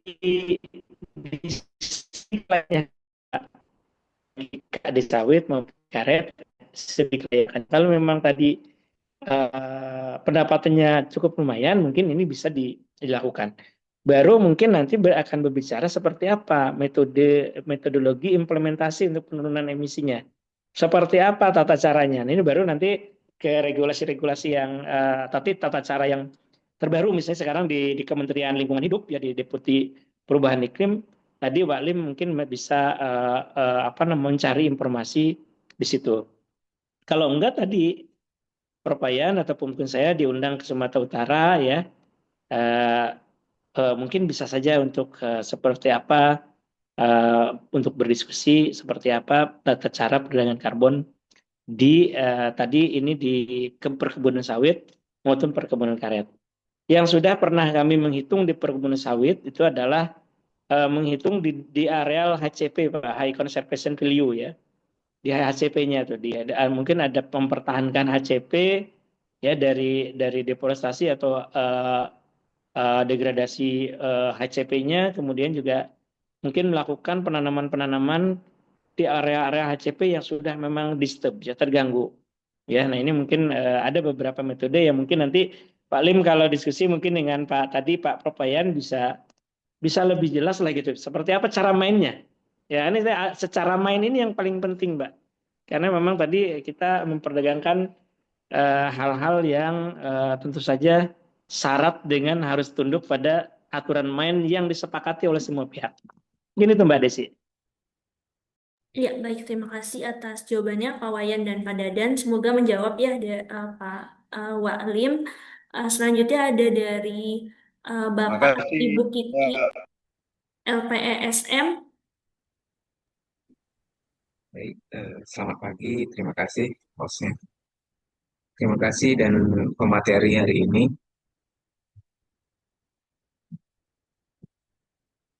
Pak Wayan dan Pak Dadan yang udah memberikan materi yang begitu sangat baik ya.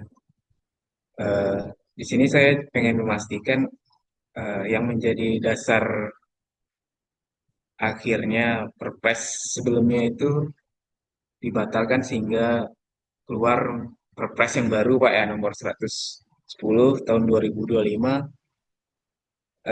Apakah sudah mengakomodir kepentingan untuk seperti komunitas, masyarakat adat sebagai pengelolanya gitu Pak misalkan. Ya, sementara kan yang kita tahu sebelumnya itu kebanyakan apa perusahaan atau apa gitu kan.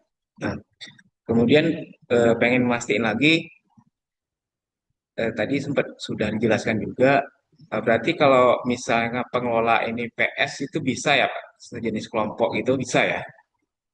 Nah, kalau terkait misalnya lokasi atau apa itu emang harus penuh dengan tutupan hutan yang masih tersisa atau misal ada spot-spot yang masih kosong atau apa itu apakah memungkinkan seperti itu Pak?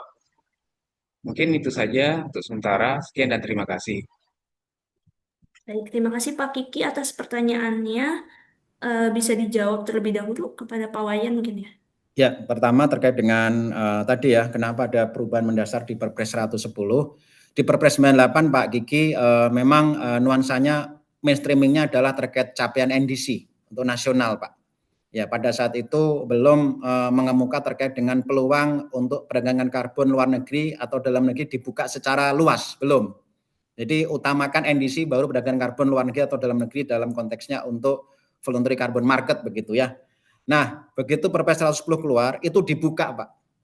Jadi tidak harus mengutamakan NDC capaian nasional dulu, tapi Bapak Ibu langsung perdagangan karbon bisa tanpa melihat NDC-nya tercapai atau tidak. Itu bisa dilaksanakan. Itu kenapa terjadi perubahan mendasar seperti itu. Yang kedua adalah terkait metodologi. Dulu yang diakui hanya terkait dengan ditetapkannya Ditjen PPI, BSN dan juga UNFCCC. Sekarang ada pilihan metodologi lainnya yaitu standar internasional lain, itu bisa digunakan langsung ya, tentunya operasional guideline yang disiapkan. Yang kedua terkait dengan PS itu bisa Pak mengusulkan. PS itu bisa masing-masing usulan atau dibundling Pak, digabung. Jadi Bapak ada 10 PS di sana bisa dibundling satu usulan drum bisa.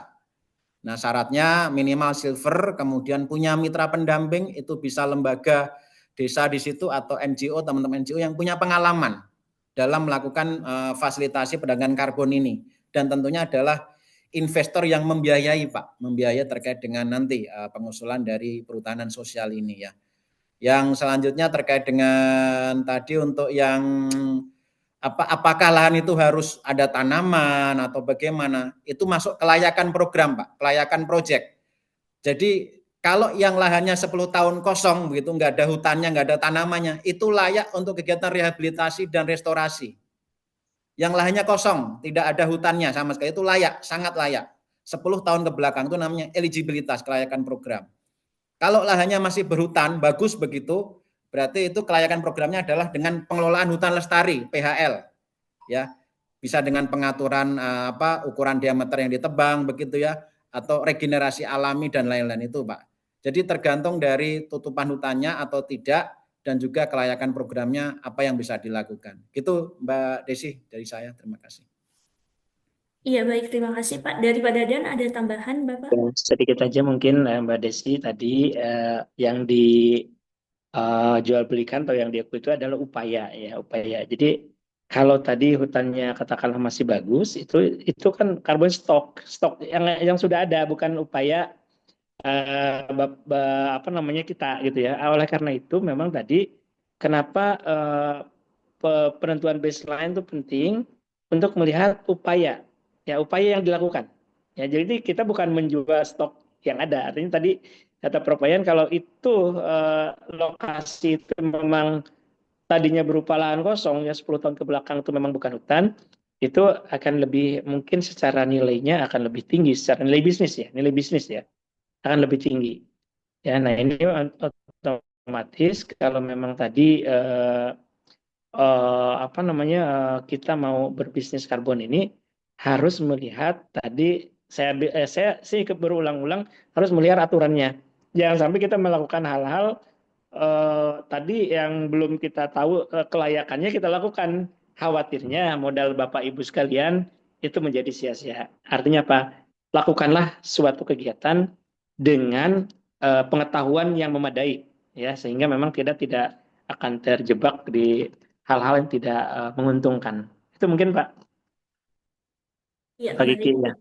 Iya, baik. Terima kasih Pak Dadan atas jawabannya. Semoga terjawab ya Pak Kiki dari LPESM. Eh, karena waktunya terbatas, mungkin kita kedua penanya lagi ya. Satu di raise hand dan yang satu di kolom chat. Begitu. Dan sekarang kita raise hand kembali. Satu orang lagi dari Ibu Wahyuni. Kepada Ibu Wahyuni, dipersilakan Ibu. Baik, selamat pagi. Terima kasih atas kesempatan yang telah diberikan. Selamat pagi Pak Wayan, Pak Dadan. Ya, oke, Bu Wahyuni. Baik, langsung saja. Saya ingin bertanya terkait dengan alokasi hak emisi dan perdagangan antar sektor. Nah, yang saya tanyakan, bagaimana alokasi karbon ini, carbon allocation ini, diatur dalam Perpres 110 2025? Apakah setiap sektor mendapatkan kuota? Atau bagaimana mekanisme terkait hal tersebut? Yang kedua, pertanyaan saya, dalam Perpres 110 2025 ini, apakah Perpres ini memfasilitasi akses UMKM dan kelompok masyarakat kecil untuk berpartisipasi dalam pasar karbon? Dan yang pertanyaan ketiga itu, tadi sempat dibahas mengenai aksi mitigasi yang berpotensi menghasilkan kredit karbon tinggi itu adalah restorasi gambut sendiri. Nah, pertanyaan saya, bagaimana menangani potensi konflik antara kebutuhan konservasi gambut ini dengan tekanan pembangunan ekonomi, terutama ketika pasar karbon ini mendorong intensifikasi proyek karbon yang bersifat komersial? Mungkin itu saja pertanyaan dari saya. Terima kasih. Baik, terima kasih Bu Wahyuni atas pertanyaannya. Bisa langsung dijawab mungkin ya dari Pak Wayan. Ya, Silakan. yang pertama adalah terkait dengan alokasi karbon. Alokasi karbon akan ditetapkan nanti akan diberikan kuota untuk 3 level ya, nasional, kemudian untuk untuk yang sektor sama untuk provinsi, 3 itu, nasional, sektor, sama provinsi. Dan akan dikuotakan di masing-masing. Enggak mungkin kuota target nasional akan dipakai oleh provinsi, tidak. Nanti provinsi akan dibikin kuota sendiri yang itu menjadi target alokasi kuota yang diturunkan oleh masing-masing provinsi sesuai dengan kapasitasnya ya. Kemudian terkait dengan tentunya nanti semua subsektor juga masing-masing punya kuota. Jadi kuotanya itu berjenjang, Bu, berjenjang. Dari nasional semakin ke bawah, jangan sampai yang di bawah itu mengikuti kuota yang tinggi kan nggak mungkin kekejar. Nggak mungkin kekejar. Jadi menyesuaikan dengan kapasitas dan spesifik kondisi masing-masing. Yang kedua terkait dengan keterlibatan teman-teman ya, teman-teman untuk masyarakat. Dalam Perpres 110 ini sudah diatur tegas. Salah satunya terkait pembagian manfaat. Pembagian manfaat diatur secara jelas bahwa manfaat itu harus mempertimbangkan keterlibatan masyarakat. Ya, apalagi di situ disebutkan juga masyarakat lokal adat, Bu. Lokal adat. Dan diatur juga dalam kegiatan perdagangan karbon dimanapun, begitu dalam Perpres ini, harus menyertakan dokumen mekanisme pembagian manfaat. Artinya apa? Secara eksplisit, mau tidak mau, pihak swasta atau siapapun yang melakukan perdagangan karbon harus melibatkan masyarakat, wajib. Karena diminta ada pembagian manfaat untuk masyarakat ya. Apalagi kalau dalam konteksnya kita perhutanan sosial yang dulu kami susun draft untuk perhutanan sosial itu kami sampaikan eksplisit harus berkeadilan untuk masyarakat. Artinya persentasenya minimal 50% lah untuk masyarakat, jangan kurang dari itu ya. Kemudian yang selanjutnya terkait dengan tadi ya untuk ya masyarakat lokal Bu ya, masyarakat lokal. Di dalam Perpres 110 juga telah disebutkan secara eksplisit bahwa pengakuan masyarakat adat itu sangat kuat di dalam Perpres 110. Jadi hak apapun mereka terkait dengan keterlibatan perdagangan karbon akan diakui Bu nanti. Ya. Gitu Bu Wahyuni. Terima kasih. Iya, baik. Terima kasih Pak Wayan. Dari Pak Dadan ada tambahan Bapak? Ini luar biasa nih Bu Wahyuni ini memang ini anak muda ya, luar biasa. Jelas Mbak Wahyuni tadi udah dijelaskan Prof. Wayan ya. Jadi di Perpres 110 ini mengakomodir masyarakat. Artinya apa ini? Ini ada beberapa apa yang melakukan perdagangan karbon itu eh, eh, masyarakatnya tidak dirangkul dengan baik ya. Nah ini akan bom waktu akan terjadi masalah di depannya. Makanya di Perpres ini masyarakat tuh sangat diakomodir ya. Bagaimana pemberdayaan masyarakat lokal sehingga juga masyarakat lokal ini perdagangan karbon ini menjadi katakanlah membuka lapangan pekerjaan dan juga meningkatkan kesejahteraan. Saya sampaikan peluang-peluang yang saya sampaikan di slide adalah bagaimana perdagangan karbon ini bisa meningkatkan kesejahteraan masyarakat. Ya, kesejahteraan masyarakat. Artinya yang mau melakukan perdagangan karbon di suatu tempat yaitu tim sosialnya ini dulu gitu ya. Untuk seperti apa kondisi sosial supaya tercapai tadi amanah apa namanya semangat dari Perpres 110 ini seperti apa bisa meningkatkan kesejahteraan masyarakat. Ya, kemudian diatur juga hal-hal yang memang di 110 ini bagaimana tidak hanya untuk NDC tapi seperti apa supaya ekonominya bisa jalan. Ya, ekonominya bisa jalan. Artinya memang Mbak Wahyuni di sini saya sangat istilahnya apresiasi ya terhadap regulasi yang ada sekarang ini bagaimana masyarakat lokal itu bisa diberdayakan dan juga ditingkatkan apa namanya kesejahteraannya untuk juga sesuai dengan program-program negara ya untuk pengentasan kemiskinan, peningkatan pendapatan ya dan juga tentu saja untuk kesejahteraan masyarakat Indonesia secara umum. Mungkin itu Mbak Desi.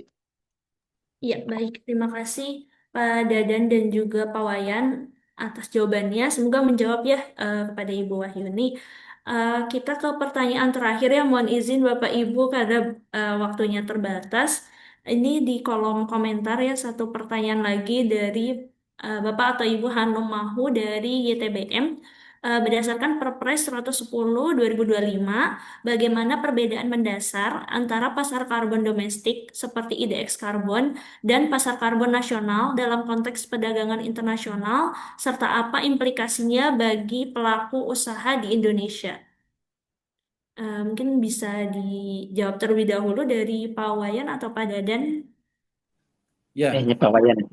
Iya, Pak saya Dadan. dulu ya Pak Dadan ya Mbak Desi. Jadi mekanisme apakah lewat IDX ataupun lewat pasar karbon langsung tetap berjalan Bu? Nggak ada implikasi apa-apa, tetap berjalan ya. Tidak ada misalnya sudah ada Perpres 110 semuanya IDX atau yang lainnya tidak ada gitu. Semuanya masih berjalan dengan biasa dan tidak ada implikasi apapun. IDX tetap jalan sebagai pasar karbon tidak langsung ya karena lewat saham. Yang pasar karbon langsung teman-teman pengusul bisa mengusulkan Bu lewat SRN yang tadi dalam bentuk untuk capaiannya SPEGRK ya, Sertifikat Pengelolaan Emisi GRK, atau yang non SPEGRK lewat yang perdagangan karbon luar negeri dengan standar internasional lainnya. Itu tetap berjalan aja silahkan ya. Paling sekarang semakin diperluas pengakuan metodologinya pun bisa menggunakan metodologi standar internasional lainnya. Jadi implikasi ke para pelaku bisnis adalah terbuka lebar ya, semakin terbuka lebar untuk kegiatan perdagangan karbon. Itu saja Mbak Desi, terima kasih. Baik, mungkin ada tambahan dari Pak Dadan, Pak. Ya, Terima kasih sih Pak cukup Wayan. Pak. Cukup itu Mbak Desi ya. Oke, baik. Terima kasih. Terima kasih kepada Pak Wayan dan Pak Dadan yang sudah memberikan insight yang sangat luar biasa ya. Partisipannya juga sangat antusias pada webinar pagi hari ini. Mohon maaf sekali karena masih banyak pertanyaan yang belum bisa kami akomodir karena keterbatasan waktu juga. Ya, terima kasih banyak kepada Pak Wayan dan Pak Dadan. Eh, Mungkin kita bisa foto bersama terlebih dahulu ya sebelum kita menutup dan juga kepada Bapak Ibu sekalian yang bisa untuk open kamera dipersilahkan.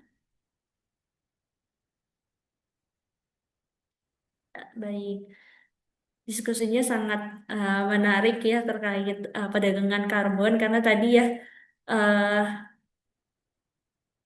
ya pertanyaannya sangat menarik juga seperti itu dan di sini ada request Bapak Pak Wayan dan Pak Dadan mohon izin apakah berkenan Bapak semisal kami mengirimkan list pertanyaan dan dijawab oleh Pak Dadan dan Pak Wayan apakah berkenan Bapak?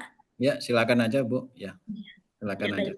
Ya baik, terima kasih Pak Wayan. Dari Pak Dadan bagaimana Pak? Apakah berkenan Bapak? Silakan Mbak Desi, itu dengan senang hati ya. Kita Baik, berbagi pengetahuan, berbagi juga pengalaman ya. ya baik. Kami Payan juga sangat terbuka lah gitu.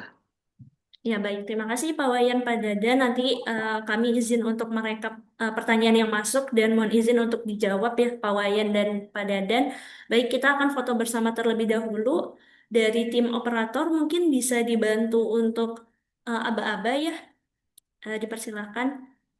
Oke, baik. Karena ada 4 grid. Ini grid pertama dulu ya. Aku hitung 1 sampai 3. 1, 2, 3 boleh senyum. Oke, di grid kedua. 1, 2, 3. Oke, di grid ketiga. 1, 2, 3. Di grid terakhir. Sebentar. 1, 2, 3. Oke, baik. Terima kasih Mbak Desi. Iya, baik. Terima kasih banyak kepada Bapak Ibu sekalian. Terima kasih banyak atas kesediaan waktunya untuk mengikuti webinar pada pagi hari ini. Untuk link materi dan juga list pertanyaan yang belum terjawab akan kami kirimkan melalui email secara berkala. Terima kasih banyak atas kesediaan waktunya. Terima kasih banyak Pak Wayan, Pak Dadan. Kami tutup. Dan juga kami informasikan terlebih dahulu bahwa Upacaya akan mengadakan training offline di bulan November terkait dengan pembuatan drum. Mungkin dari Bapak dan Ibu apabila tertarik untuk mengikuti kegiatan ini dapat mempersiapkannya. Untuk flyernya akan kami berikan juga menyusul seperti itu. Baik, terima kasih banyak atas kesediaan waktunya dari kami.